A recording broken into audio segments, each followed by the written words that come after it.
Okay, so autism in school. Here are 3 tips for creating a coping strategy at school. All that's coming up.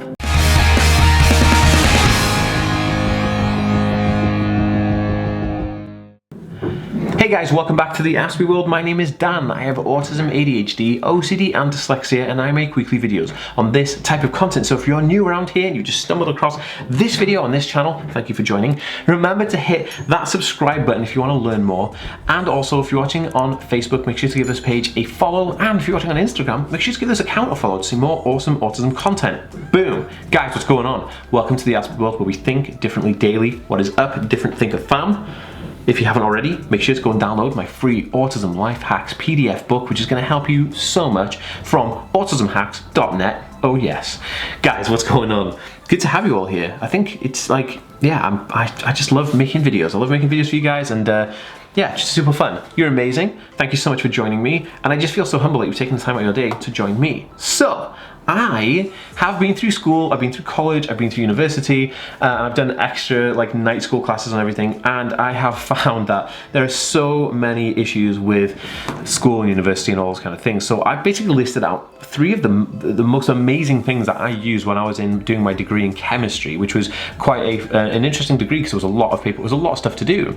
And albeit nice and fun, the actual way of learning, that learning participation and style of learning was very difficult, especially for somebody on the spectrum. Learning styles are difficult for everybody anyway because they're all independent and individual, but specifically people on the spectrum have issues with learning types. So I decided that I would write down 3 of the best ways that I found to help people in schooling situations and create a successful strategy, basically.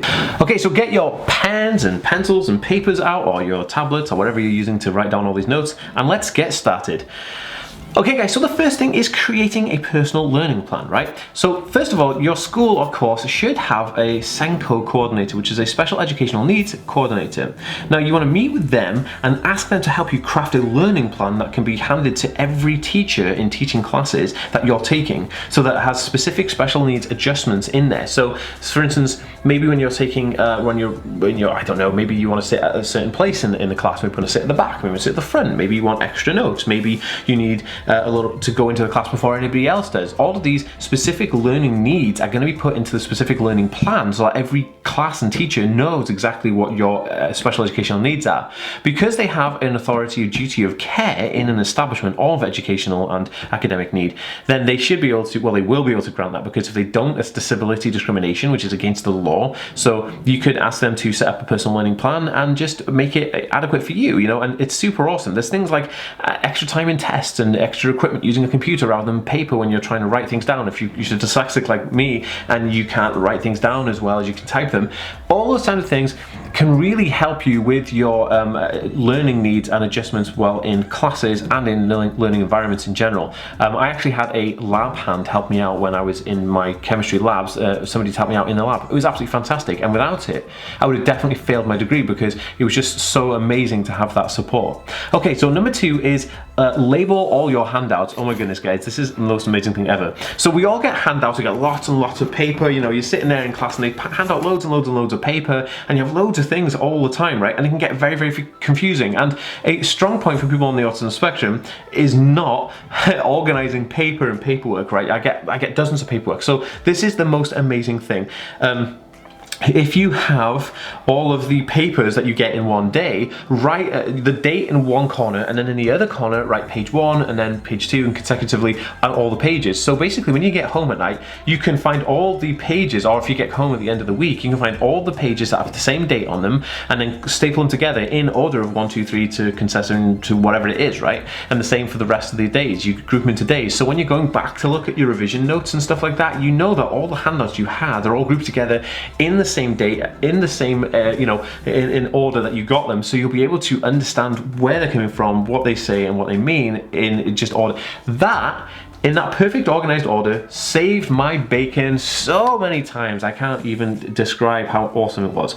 Okay guys, so The third and final thing, which is very, very important, which is absolutely fantastic, is using dictation software. Now, people with additional learning needs will have access to the ability to use certain tools that typically people aren't normally allowed to. But considering your learning difficulties in an environment like academia, then you will be able to have access to these. Okay, so the way this works is basically, if you have an app like the Apple Notes on your iPad or iPhone, and I'm pretty sure that the Android ones or the Windows versions are pretty much adequately the same, there is a function where you can plug a little microphone into it and you click dictate. And so basically what happens is you dictate to the iPad and it writes out notes for you. This was fantastic when I was in class and I wasn't able to write down things as quickly as everybody else.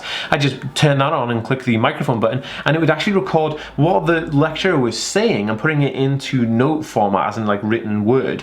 But then on the other time, sometimes I was sitting too far away to get the actual dialogue of that into written words. So what I do is I'd switch that to a voice memo and record the lecture in like a voice memo, like an audio recording, so I could hear them talking. So when I got back home, I could just listen to that lecture, and it was like listening to the lecture all over again. Like I could go over it as many times as I wanted, which is absolutely fantastic and was almost life-saving in certain situations, especially lessons where I was having issues kind of like really grasping the concepts and the ideas that they were talking about, because sometimes it is just difficult. It's difficult for anybody sometimes in certain areas of academia, but especially when you have a learning difficulty like dyslexia and autism, or if you have both together at the same time, like me, you're lucky enough to have a very big struggle with academia. But that being said, these things will help. Now guys, if you have anything to add, please pop it in a comment down below. I read every single one. If you think this can help somebody, please share it on your Facebook, Twitter and Instagram accounts, because that'll be awesome. And if you like this video, give it a thumbs up and I'll see you next time. Peace.